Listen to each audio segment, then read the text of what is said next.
আম্মু আর ছোট বোন নিচে আসলো আর এসে যা করলো তা হলো আব্বুকে এসে জিজ্ঞেস করলো, আরে এটা বউ কার বউ? তুমি কি আবার বিয়ে করলা নাকি? এই অলকি ঝাঁটর নিয়ে আয়। আরে তুমি ভুল বুঝতেছো, এটা আমার বউ না, তোমার গণধর ছেলের বউ, যিনি আজকে রাতে এই মেয়েকে নিয়ে পালিয়ে এসেছে। ও মা, তাই নাকি? কত সুন্দর বউ, আমার ছেলেটার পছন্দ আছে। কি রে অলবি, তুই তো আমার সাথে সব কথাই শেয়ার করিস, এটা শেয়ার করলি না কেন?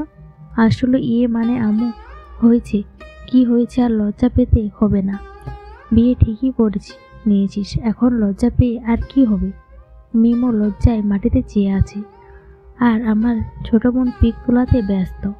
তখন আম্মু বলল, এই যা তুই বরণ ডালা নিয়ে আয়, তোমার জন্য ঠিক মতো পিকও তুলতে পারবো না। আচ্ছা যাচ্ছি। ছোট বোন যাচ্ছে বরণ ডালা নিয়ে আসতে। আম্মু মিমকে দেখে অনেক খুশি, এদিকে আমি লজ্জা পাচ্ছি, আরেকদিকে রাগ উঠতেছে। একবার রুমে যাক বুঝাবো, আজকে আমাকে এই অবস্থায় ফেলে এমন ভাব ধরে আছেন, মনে হয় তিনি কোনো কিছু জানেন না। তখন আব্বু বলে উঠল, আরে তুমি এদের মেনে নিলা? মানবো না তো কি করব? কত সুন্দর কিউট একটা মেয়ে, বাবা ভালোই, মিলেমিশে থাকতে পারলেই হলো। ওকে আমিও মেনে নিলাম। তা মা, তোমার নাম কি? মিম। ও, অনেক সুন্দর নাম। তোমার বাসা কোথায়? আম্মু, ঢাকায়। এত আমার এই ফজিল ছেলেটার সাথে পরিচয় কেমনে? আরে তুমি চুপ করো, এইসব পরে শুনবো, ওকে রেস্ট নিতে দাও আম্মু। তারপর বরণ ডালা দিয়ে বরণ করে নিল। আমি আমার রুমে আসলাম, মিমও আসলো। তখন আমি মিমকে বললাম, কি রে তুই আমার বউ সেটা পরিচয় দিতে গেলি কেন? তো কি দিব?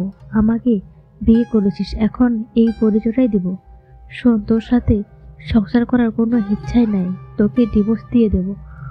আমারও টেকা পড়ে নাই। তুই তোর পরিবারের কল দে। দিয়ে কি বলবো? তোর যা ইচ্ছা বলো। ওকে। মিম তার পরিবারের কল দিল আর বলল, হ্যালো আবু, আমি বিয়ে করে ফেলেছি। তুই বিয়ে করে ফেলেছিস? আজকে থেকে তুই আমার মেয়ে না, আজকে থেকে মনের করবা আমাদের মেয়ে মারা গেছে। টু হ্যালো হ্যালো। তখন আমি বললাম, তুই এটা গেলি কেন? সব দিক দিয়ে প্যাচ লাগাইতেছিস, তোকে এইসব নিয়ে ভাবতে হবে না। আল্লাহ, এই ছেঁচড়াটাকে কেন আমার কপালে দিল? এই অলভি, তুই মুখ সামলে কথা বল। তুই ছেঁচড়া, আর তোর মতো ছেঁচড়া দুইটা নাই। যা যা প্লিজ বইন, আর কথা বলিস না। তোর কথা শুনলে আমার গা জ্বলে। আমি তোর বহিন, ঠিক আছে ভাইয়া। বহিন, আমাকে ঘুমাতে দে। ওকে ঘুমা। আমি কতক্ষণ ঘুমিয়ে নিলাম, 3 ঘন্টা। পরে উঠলাম, ফ্রেশ হয়ে খাবার খেলাম। নুন বেড়ে দিচ্ছি। যদিও অনেক রাগ হচ্ছিল, আব্বু আম্মুর সামনে কিছু বলতে পারিনি। খাওয়া শেষ করে বাইরে গেলাম।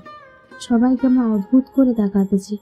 শালা নিজেকে ভিন গ্রহের প্রাণী মনে হতেছে, বাট কেউ কিছু বলতে পারছে না। যদি আবার উল্টাপাল্টা কিছু বলি। তখন ক্লোজে ছোট ভাই আসলো, এসে বলল, ভাই আপনি এই কামটা কেমন করলেন?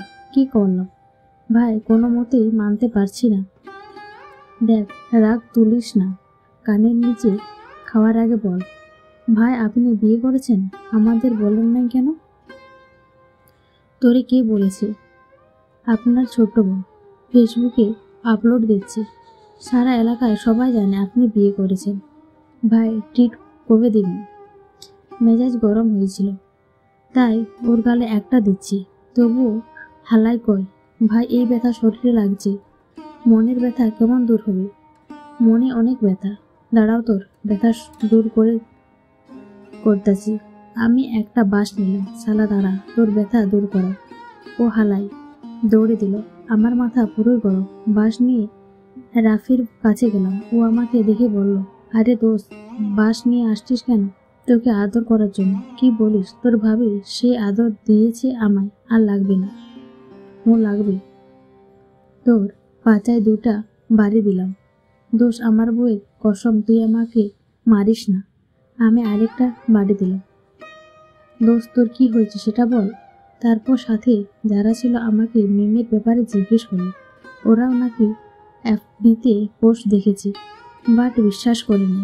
পরে আমি সব ঘটনা খুলে বললাম। শালারা হাসতে হাসতে শেষ।